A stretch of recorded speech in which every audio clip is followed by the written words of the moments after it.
Good morning.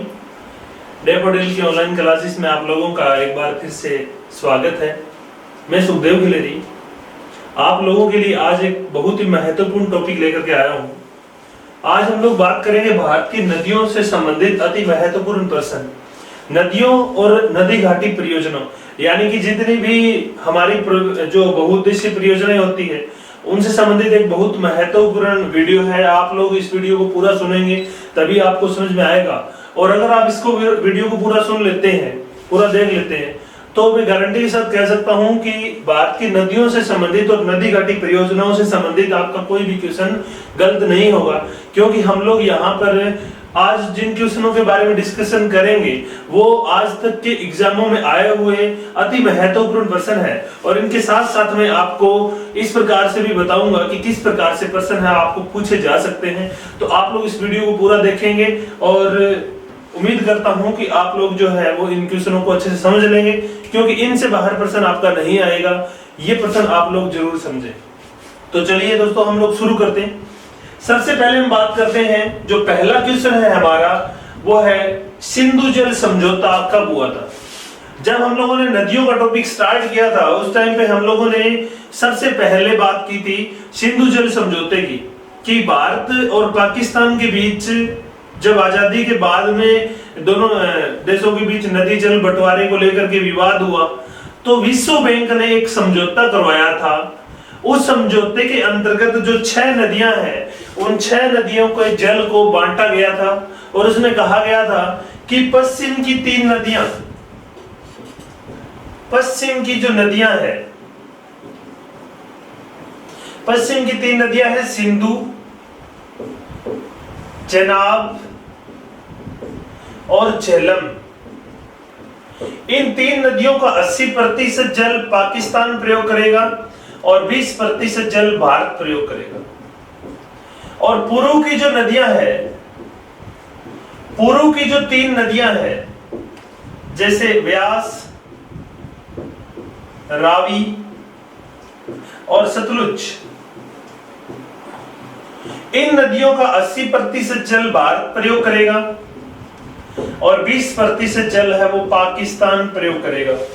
ये था सिंधु जल समझौता।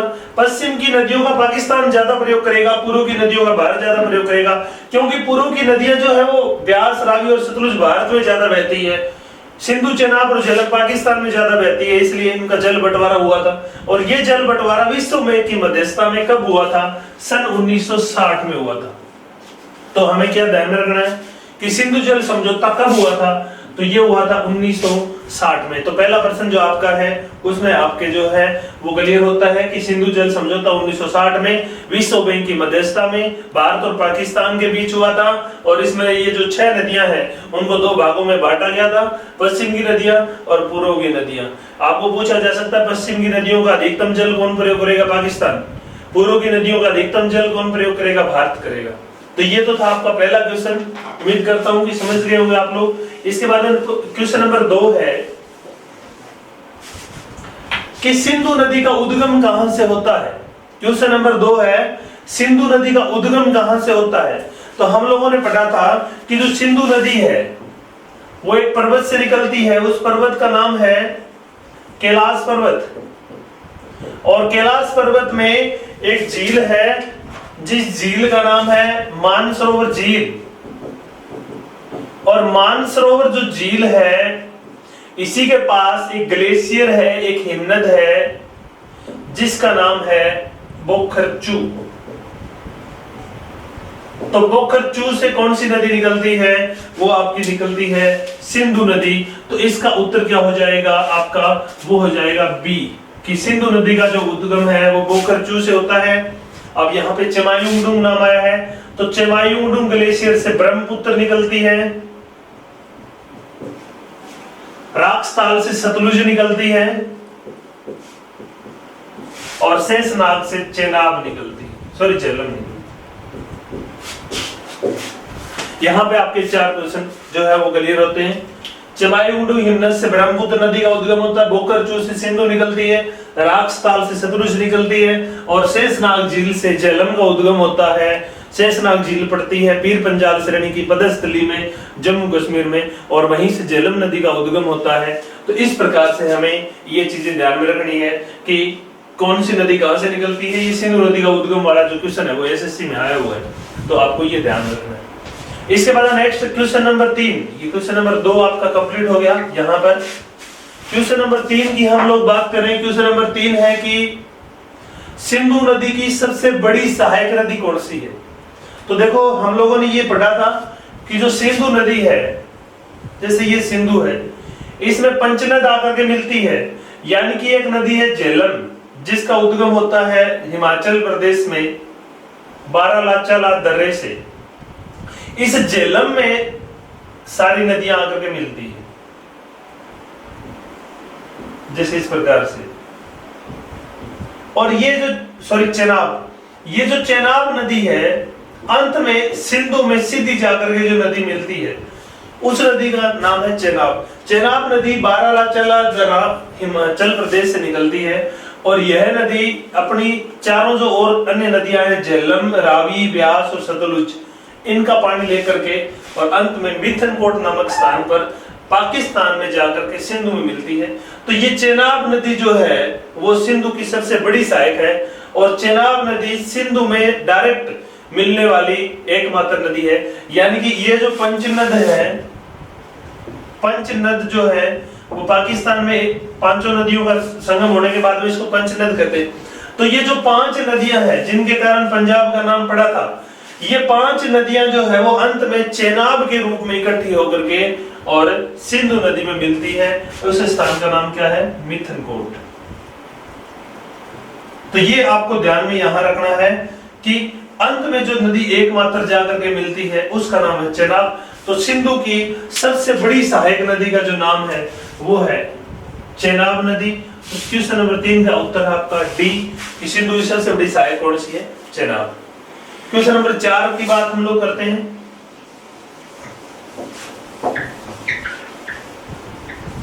क्वेश्चन नंबर 4 आपका किशनगंगा परियोजना किस नदी से संबंधित है?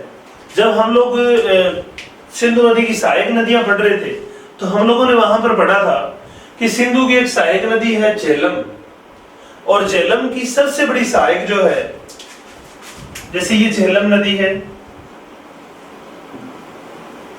झेलम की एक सहायक नदी है, इसका नाम है किशनगंगा। ये झेलम है। अब झेलम में किशनगंगा जहां पर मिलती है वहीं पर एक परियोजना बनाई गई है, इसका नाम है किशनगंगा परियोजना।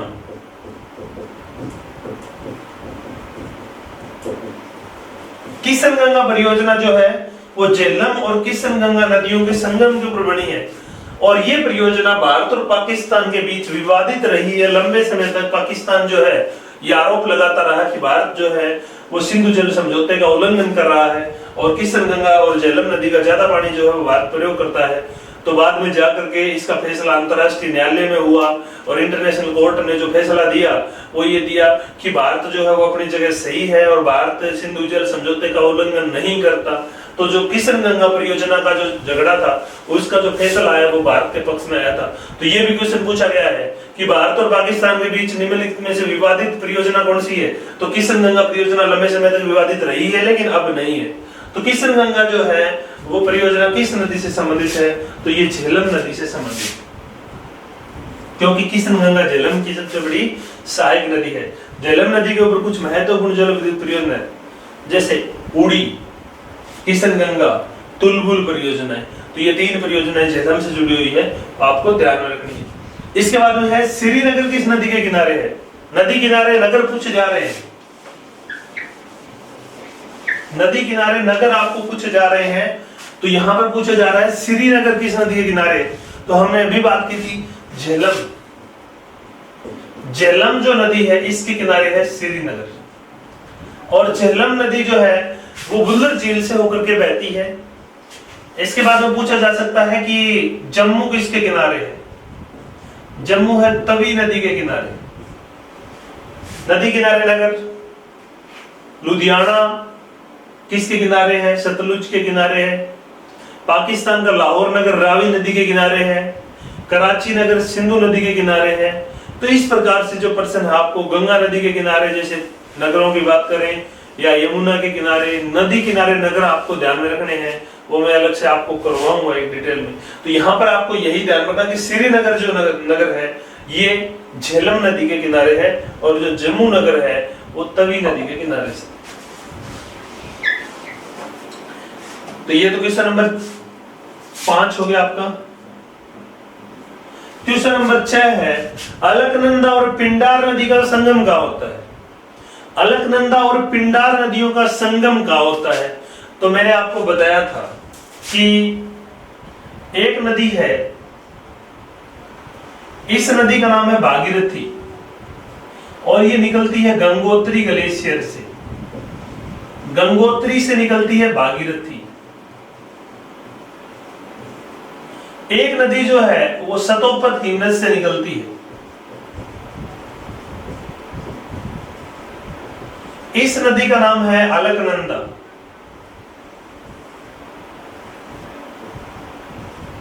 ये नदी है अलकनंदा।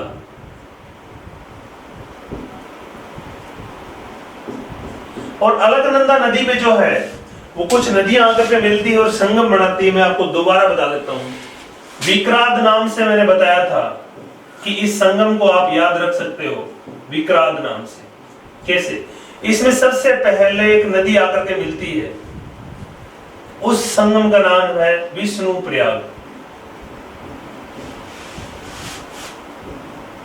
ये नदी का नाम है धौली गंगा। विष्णु प्रयाग पहला संगम होता है। इसके बाद में इस नदी में एक नदी जो है वो आकर के मिलती है, इस नदी का नाम है पिंडार। और पिंडार नदी जहां पर मिलती है उस प्रयाग संगम का नाम है कर्ण प्रयाग। तो कर्ण प्रयाग में कौन सी नदी आकर के मिल रही है? अलकनंदा और पिंडार नदियां मिल रही। इसके बाद में इसमें एक नदी जो है वो दाईं ओर से आकर के मिलती है, इस नदी का नाम है मंदाकिनी। मंदाकिनी नदी का संगम होता है रुद्रप्रयाग में। और अंत में ये स्थान का नाम है देवप्रयाग। और देवप्रयाग में कौन सी नदियां मिलती है? भागीरथी और अलकनंदा का संगम होता है। तो ये 4 संगम आपको ध्यान में रखने हैं, विष्णु प्रयाग, कर्ण प्रयाग, रुद्रप्रयाग और देवप्रयाग।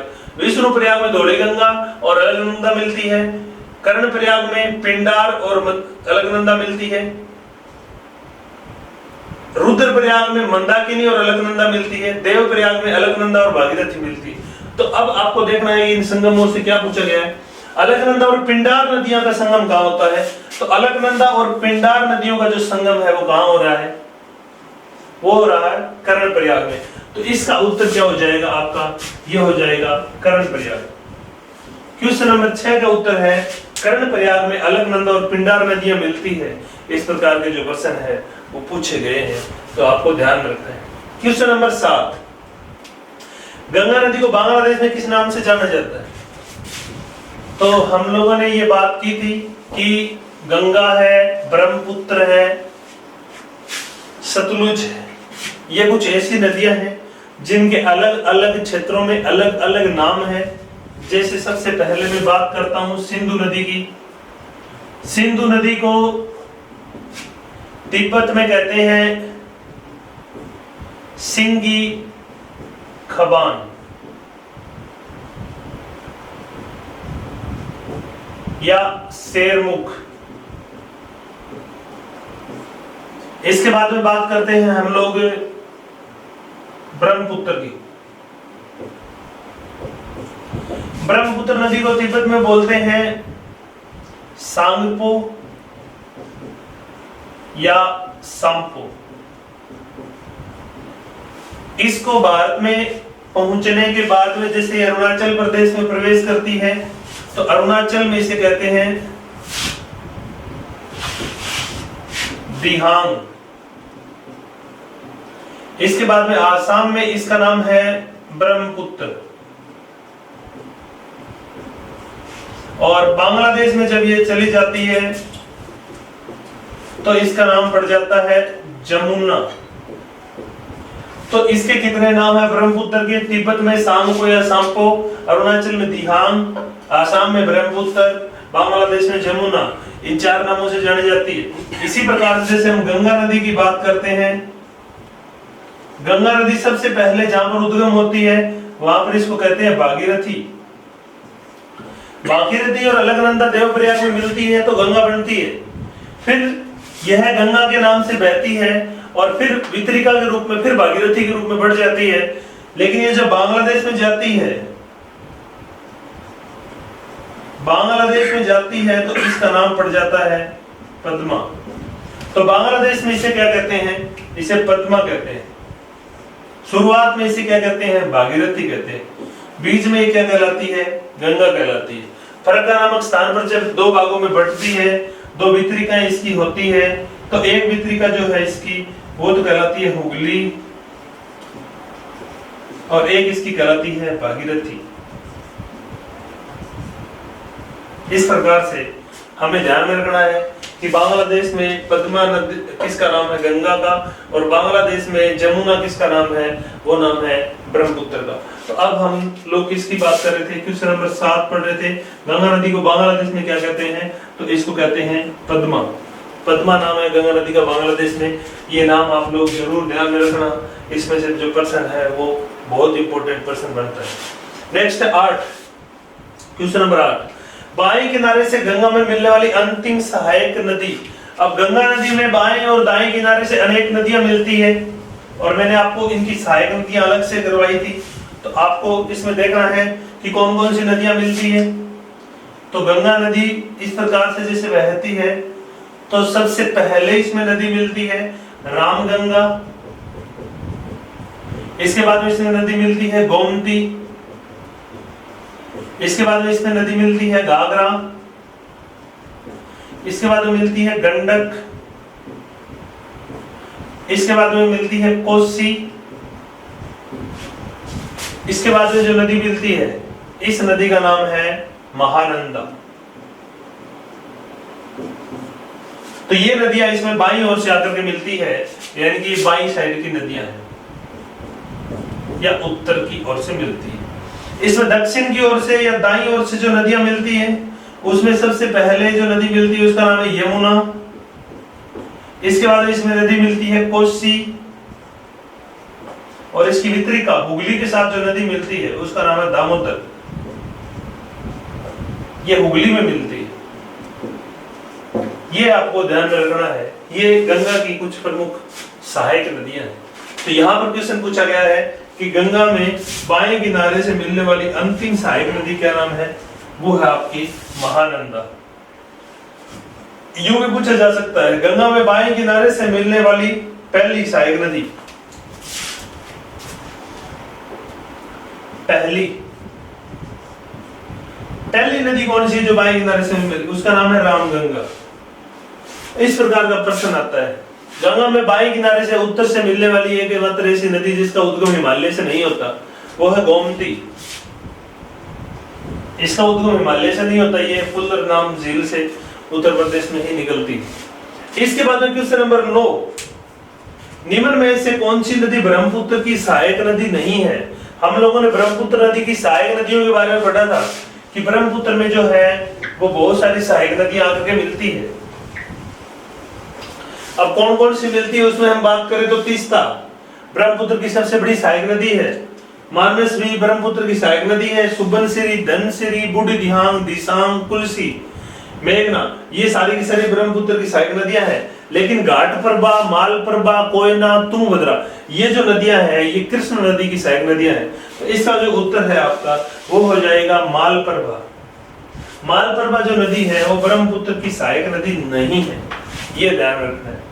नेक्स्ट है भारत का सबसे लंबा रेल पुल भूपेन हजारिका किस नदी पर बना है? भारत का सबसे लंबा रेलवे पुल जो है 9.2 किलोमीटर लंबाई है इसकी और इसका नाम पड़ा है भूपेन हजारिका। भारत रत्न भूपेन हजारिका जो है आसाम के थे। आसाम में ये पुल बना है और किस नदी पर बना है? तो वो उत्तर है लोहित नदी। लोहित नदी ब्रह्मपुत्र की सहायक नदी है और इसके ऊपर आसाम में एक पुल बना है जिसका नाम है भूपेन हजारिका पुल। ब्रह्मपुत्र पर ही आसाम में एक पुल बना है, बोगीबील पुल। वो भारत का सबसे लंबा डबल डेकर पुल है। तो ये आपको ध्यान रखना है कि 10 नंबर क्वेश्चन का जो आंसर है वो आपका है भारत का सबसे लंबा रेलवे पुल किस नदी के किनारे है। क्वेश्चन नंबर 11 है हमारा, 10 प्रश्न हम लोगों ने कर लिए। 11वां प्रश्न है कि कोसी नदी को नेपाल में किस नाम से जाना जाता है। अब हम लोगों ने पढ़ा था कि घाघरा, गंडक, कोसी, इन तीनों नदियों को नेपाल में अलग अलग नामों से जाना जाता है। जैसे घाघरा नदी जो है,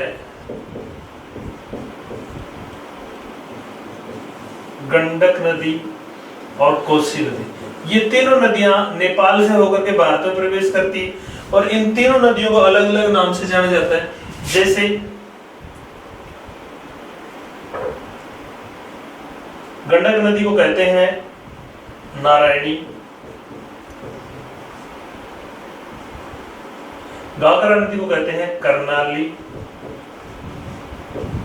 और कोसी नदी को कहते हैं अरुणा। तो ये जो नाम है वो नेपाल में है इनके, और ये नाम है भारत में। ये भी इंपॉर्टेंट प्रश्न है, ये भी पूछा गया था पीछे कि घाघरा नदी को नेपाल में किस नाम से जाना जाता है। तो इसको नेपाल में कर्णाली कहते हैं, गंडक नदी को नारायणी कहते हैं, कोसी नदी को अरुणा कहते हैं नेपाल में, और इनके भारत में जो नाम है वो आने के बाद में चेंज हो जाते हैं। तो हमारा जो 11 नंबर क्वेश्चन है इसका उत्तर है कोसी नदी को नेपाल में किस नाम से जाना जाता है। तो कोसी नदी को नेपाल में अरुणा के नाम से जाना जाता है।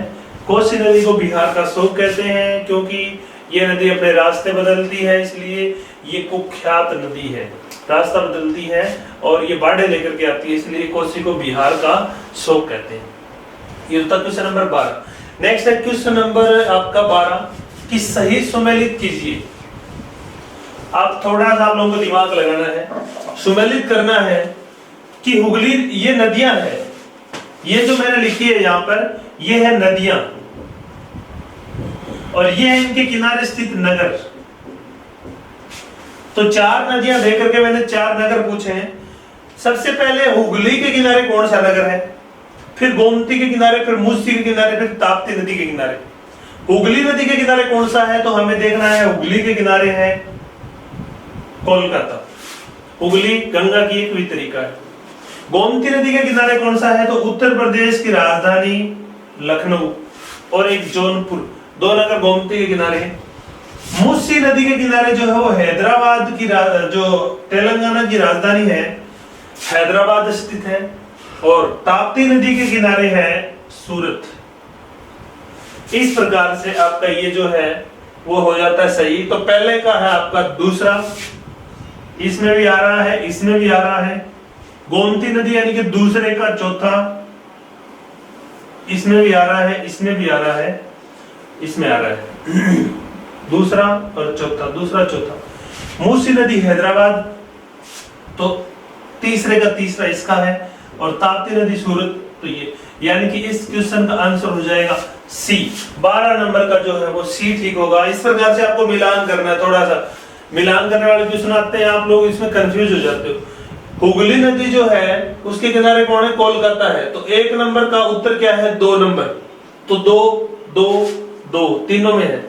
गोमती नदी का उत्तर क्या है, 4 नंबर, लखनऊ के कहां है, 4 नंबर पे आ रहा है। तो 4 नंबर 4 नंबर 2 में आ रहा है, इसका मतलब 1 कट गया, डी कट गया, अब बी और सी बचे। अब मूसी नदी के किनारे कौन है, हैदराबाद, इसका मतलब 3 का 3 है, तो 3 नंबर देखना है। तो 3 नंबर कहां है, केवल यहाँ है, तो इसका मतलब सी ठीक हो गया आपका। अब चौथा ताप्ती नदी ऑटोमेटिकली यहाँ मिल जाएगा। तो इस प्रकार से हमें मिलान करना है। मिलान करने का प्रश्न जो है वो आप लोगों को अभ्यास जरूरी होना चाहिए, क्योंकि हम लोग इसमें गलत कर बैठते हैं कि इसको कैसे मिलान करना है। तो इस प्रकार से इसको मिलान करना होता है। ये तो था क्वेश्चन नंबर 12, नदी किनारे स्थित नगर। ये 4 नगर जो है आपको ध्यान रहेंगे। इसके अलावा हम लोग बात करें, गंगा नदी के किनारे बहुत सारे नगर हैं, जैसे ऋषिकेश, हरिद्वार, कानपुर, प्रयागराज यानी कि इलाहाबाद, आपका जो वाराणसी, पटना, भागलपुर, ये सारे के सारे जो नगर है वो गंगा के किनारे। यमुना के किनारे जो है वो दिल्ली, आगरा, मथुरा, इटावा, प्रयागराज, ये नगर है। तो नदियों किनारे नगर हमें ध्यान में रखने। फिर क्वेश्चन नंबर 13 कि दक्षिण की गंगा किस नदी को कहते हैं। अब दक्षिण की गंगा पूछी है तो कौन सी नदी इसका उत्तर होगा? इसका उत्तर हो जाएगा गोदावरी।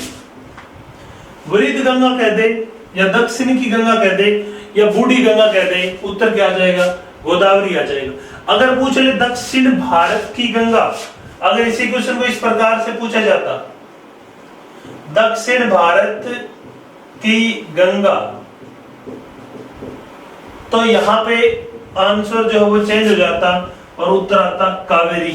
कावेरी नदी जो है उसे दक्षिण भारत की गंगा कहते हैं, लेकिन गोदावरी को दक्षिण की गंगा कहते हैं। तो यहाँ पर आपको ध्यान में रखना है, ये क्वेश्चन बहुत बार आया है, आरएस में, आईएएस में, बड़े बड़े एग्जामों में इस प्रकार का प्रश्न है वो आया हुआ है।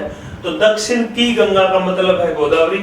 इसका मतलब ये है कि पूरे दक्षिण का, दक्षिणी गोलार्ध का रिप्रेजेंटेटिव करती है या प्रतिनिधित्व करती है गोदावरी, क्योंकि बहुत पुरानी नदी है। और कावेरी जो है वो दक्षिण भारत की ही गंगा है, क्योंकि सारा साल बहती है, तो इसलिए इसको दक्षिण भारत की गंगा कहते हैं। क्वेश्चन नंबर 14 शिव समुद्रम परियोजना किस नदी पर है? तो कुछ परियोजनाएं हैं यहाँ पर, नदियां दी गई है। शिव समुद्रम परियोजना जो है वो है कहाँ? कर्नाटक में। किस नदी के किनारे है? कावेरी नदी के किनारे। शिव समुद्रम परियोजना, शिव समुद्रम जलप्रपात है, इसके ऊपर 1902 में शुरू की गई थी। ये भारत की दूसरी सबसे पुरानी जल विद्युत परियोजना है। इससे पुरानी जल विद्युत परियोजना है दार्जिलिंग में शुरू हुई थी 1898 में, और ये दूसरी पुरानी जल विद्युत परियोजना है शिव समुद्रम परियोजना, कर्नाटक में कावेरी नदी पर स्थित है। इसके बाद क्वेश्चन नंबर 15 है गुजरात की जीवन रेखा किस परियोजना को कहते हैं? मैंने बताया था कि नर्मदा नदी जो है वो मध्य प्रदेश और गुजरात की जीवन रेखा कहलाती है, और नर्मदा नदी के ऊपर नर्मदा घाटी परियोजना है, जिसके अंतर्गत 29 बांध बना करके जल विद्युत का उत्पादन किया जाता है और नहरें निकाली गई सिंचाई के लिए। और उस नर्मदा घाटी परियोजना का जो लाभ है वो महाराष्ट्र, मध्य प्रदेश, गुजरात और राजस्थान 4 राज्यों को मिलता है। उसके अंतर्गत कुछ बड़े बड़े बांध है, जैसे नर्मदा सागर और इंदिरा सागर बांध है मध्य प्रदेश में, गोविंद सागर तो हिमाचल प्रदेश में सतलुज पर है। सरदार सरोवर जो बांध है वो बांध नर्मदा नदी पर गुजरात में है, और इसी बांध को गुजरात की जीवन रेखा कहते हैं। तो इसका उत्तर क्या हो जाएगा? सरदार सरोवर बांध जो है उसको गुजरात राज्य की जीवन रेखा कहते हैं, क्योंकि ये बहुत ही महत्वपूर्ण बांध है। और इसी बांध के एक टापू के ऊपर सरदार वल्लभ भाई पटेल की एक प्रतिमा स्थापित की गई है, एक स्टैचू स्थापित किया गया है, जिसे विश्व का सबसे ऊंचा स्टैचू का खिताब मिला है, स्टैचू ऑफ यूनिटी नाम से है वो, सरदार वल्लभ भाई पटेल का। वो इसी सरदार सरोवर बांध का एक टापू है, द्वीप है, उसके ऊपर ही वो प्रतिमा स्थापित की गई है, जो विश्व की सबसे ऊंची मूर्ति है। तो वो भी इसी से जुड़ी हुई है, सरदार सरोवर बांध से, गुजरात में है। इसके बाद में क्वेश्चन नंबर 16 निम्न में से कौन सी नदी भ्रंश घाटी से होकर बहती है? तो कल मैंने बताया था कि 2 नदियां हैं, एक का नाम है नर्मदा, एक का नाम है ताप्ती। मुख्यतः ये 2 नदियां जो है वो भ्रंश घाटियों से होकर के बहती है, और विंध्याचल, सतपुड़ा और महादेव पर्वतों के बीच में से बहती है। तो इसमें जो है वो हमें देखना है ताप्ती नदी। ताप्ती नदी जो है ये भ्रंश घाटी से होकर के बहती है। तो क्वेश्चन नंबर 16 का जो हमारा उत्तर है वो है डी, ताप्ती नदी। नर्मदा इस ऑप्शन में नहीं है, तो गोदावरी, यमुना और गंगा ये भ्रंश घाटियों से बहती नहीं है, इसलिए उत्तर क्या हो जाएगा? ताप्ती। क्वेश्चन नंबर 17 है कि जोग जलप्रपात किस नदी पर है? तो कल हम लोगों ने पढ़ा था कि कर्नाटक की एक नदी है, शिमोगा जिले से निकलती है और पश्चिम की ओर जाकर के अरब सागर में गिरती है, और इस नदी पर एक प्रपात है जिसका नाम जोग या गरसोपा या महात्मा गांधी भी है। ये गरसोपा जो प्रपात है, यहाँ पे गरसोपा परियोजना भी है। ये जो जलप्रपात है ये भारत का सबसे ऊंचा जलप्रपात है। तो जोग जलप्रपात जो है वो शरावती नदी पर है, इरावदी नदी पर नहीं है। ये इरावदी म्यांमार की प्रमुख नदी है, ये म्यांमार में पड़ती है, म्यांमार की प्रमुख नदी है। तो शरावती नदी जो है वो कहाँ है? कर्नाटक में है। और यहाँ पर जोग गरसोपा या महात्मा गांधी जलप्रपात बना है, जो भारत का सबसे ऊंचा जलप्रपात है। और बताया था कल आपको कि चोलिया चंबल नदी पर बना राजस्थान का सबसे ऊंचा जलप्रपात है, और एंजल वेनेजुएला में बना विश्व का सबसे ऊंचा जलप्रपात है। ये तो क्वेश्चन नंबर 17 हो गया। नेक्स्ट बात करते हैं हम लोग क्वेश्चन नंबर 18 की। क्वेश्चन नंबर 18 जो है वो है कि चित्रकूट प्रपात किस नदी पर किस राज्य में स्थित है। सॉरी, चित्रकूट प्रपात जो है वो गोदावरी की सहायक नदी है इंद्रावती, और इंद्रावती नदी के ऊपर छत्तीसगढ़ राज्य में बना है। तो इसका जो उत्तर है वो हो जाएगा छत्तीसगढ़। चित्रकूट प्रपात की विशेषता है, और पेपर में एसएससी जीडी में आया हुआ है कि इस प्रपात को भारत का नियाग्रा कहते हैं। इसे भारत का नियाग्रा कहते हैं। यह है छत्तीसगढ़ राज्य में और इंद्रावती नदी पर है। इंद्रावती गोदावरी की सहायक है। तो इस प्रकार से आपको ये ध्यान रखना है, गोदावरी की सहायक नदी इंद्रावती छत्तीसगढ़ से निकल करके आती है। इसके ऊपर चित्रकूट प्रपात है, जिसे भारत का नियाग्रा कहते हैं। ये छत्तीसगढ़ में पड़ता है।